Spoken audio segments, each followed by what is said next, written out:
आज के इस एक्सप्लेनर में आपका स्वागत है। आज हम एजुकेशन की बिल्कुल नींव पर बात करने वाले हैं, यानी टीचिंग लर्निंग प्रोसेस पर। अब देखिए, स्क्रीन पर आपको कुछ इंग्लिश टर्म्स दिखेंगे, पर फिक्र मत कीजिए, इन सभी को आज हम बिल्कुल आसान हिंदी में डिकोड करेंगे। तो चलिए, बिना वक्त गवाए सीधे डाइव इन करते हैं और समझते हैं कि कैसे टीचर और स्कूल मिलकर एक सॉलिड लर्निंग स्ट्रैटेजी तैयार करते हैं। आज के हमारे इस सेशन का एजेंडा कुछ इस तरह रहेगा। हम शुरुआत करेंगे टीचिंग लर्निंग के बेसिस से, फिर समझेंगे टीचर्स के अलग अलग रोल्स, इफेक्टिव टीचिंग के फैक्टर्स, स्कूल की भूमिका और आखिर में देखेंगे स्टूडेंट्स का ओवरऑल डेवलपमेंट। तो चलिए शुरू करते हैं हमारे पहले सेक्शन से, बेस ऑफ टीचिंग लर्निंग। देखिए, कोई भी सीखने और सिखाने की प्रक्रिया बिना टीचर एंड स्टूडेंट के शुरू ही नहीं हो सकती। ये दोनों ही इसका सबसे वाइटल बेस हैं। इनमें से एक भी अगर ना हो तो पूरी साइकिल वहीं रुक जाएगी।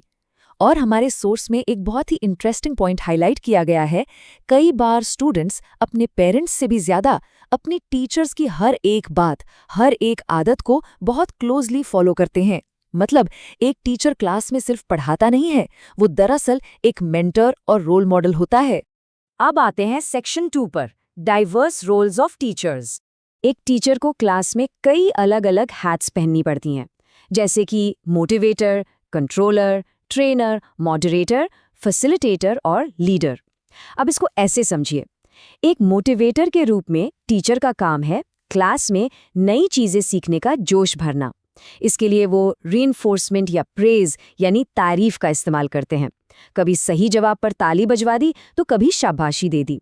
वहीं दूसरी तरफ एक कंट्रोलर और लीडर के तौर पर उन्हें ये भी इंश्योर करना होता है कि पूरी क्लास सही डायरेक्शन में आगे बढ़े और डिसिप्लिन बना रहे।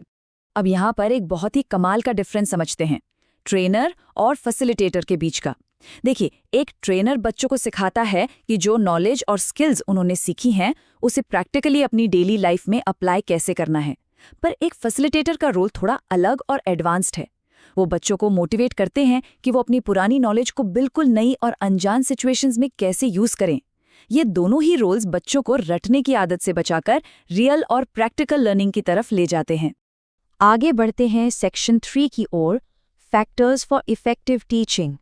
एक सक्सेसफुल लर्निंग के पीछे दो और बड़े फैक्टर्स काम करते हैं। पहला है यूटिलिटी ऑफ एजुकेशन। मतलब अगर बच्चों को ये समझ आ जाए कि जो वो पढ़ रहे हैं उसकी उनकी आगे की लाइफ में यूटिलिटी या आशय क्या है, तो वो उसे कहीं ज्यादा स्पीड और फोकस से सीखते हैं। दूसरा बड़ा फैक्टर है इंडिविजुअल डिफरेंसेस। देखिए, क्लास में हर बच्चे का मेंटल लेवल, उनका इंटरेस्ट और समझने का तरीका बिल्कुल अलग अलग होता है। एक सक्सेसफुल टीचर वही है जो इन डिफरेंसेस का सम्मान करे और उसी के हिसाब से अपनी टीचिंग स्टाइल को अडेप्ट करे। पढ़ाने का एक प्रॉपर लॉजिकल सीक्वेंस होता है, इजी टू हार्ड यानी आसान से कठिन की तरफ। क्लास में हमेशा पहले इजी एंड शॉर्ट टॉपिक्स पढ़ाए जाने चाहिए। इसका फायदा ये होता है कि बच्चों का कॉन्फिडेंस शुरुआत में ही बिल्ड हो जाता है।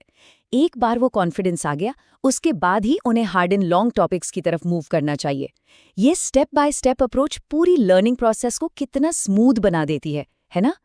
और सिर्फ टॉपिक ही नहीं, एनवायरनमेंट भी बहुत मैटर करता है। क्लास में अगर हमेशा वही सेम रूटीन चलेगा तो बोर होना तय है। इसलिए न्यूनेस या नयापन लाना बहुत ज़रूरी है। साथ ही सही टीचिंग एड्स का इस्तेमाल करना और बच्चों में गुड हैबिट्स डेवलप करना, जैसे सही वक्त पर सोना और अच्छी डाइट लेना, ये सब एक अच्छी फाउंडेशन सेट करते हैं। जब बच्चों का रूटीन और हेल्थ सही होते हैं तो क्लास का माहौल अपने आप हाईली प्रोडक्टिव हो जाता है। चलिए अब देखते हैं section 4, role of the school. हमारे सोर्स से एक बड़ी ही प्रोफाउंड एनालॉजी सामने आती है कि children are like a plain slate और अ स्पंज, यानी बच्चे एक बिल्कुल खाली स्लेट या स्पंज की तरह होते हैं। एक स्कूल उन्हें वो स्ट्रक्चर्ड एनवायरनमेंट देता है जहां वो अपने आसपास की हर चीज को तेजी से एब्जॉर्ब करते हैं। वहां सिर्फ किताबी ज्ञान नहीं मिलता, रूल्स, रेगुलेशंस, डिसिप्लिन और सबसे जरूरी टीम वर्क जैसे लाइफ स्किल्स बच्चे स्कूल के माहौल से ही नेचुरली सीखते हैं। और इसी के साथ हम आते हैं अपने आखिरी सेक्शन पर, ओवरऑल स्टूडेंट डेवलपमेंट। तो इस सारे मेहनत का फाइनल गोल क्या है? बच्चों का एकदम कंप्लीट डेवलपमेंट। इसके कई डायमेंशंस होते हैं। सबसे पहला है मेंटल एस्पेक्ट, जहां हिस्ट्री, मैथ्स या साइंस जैसे अलग अलग सब्जेक्ट्स के जरिए नॉलेज गेन होती है। फिर आता है सोशल एस्पेक्ट, जहाँ बच्चे एक दूसरे के साथ मिलजुल कर रहना, एम्पैथी दिखाना और समाज के प्रति अपनी रिस्पॉन्सिबिलिटी समझना सीखते हैं।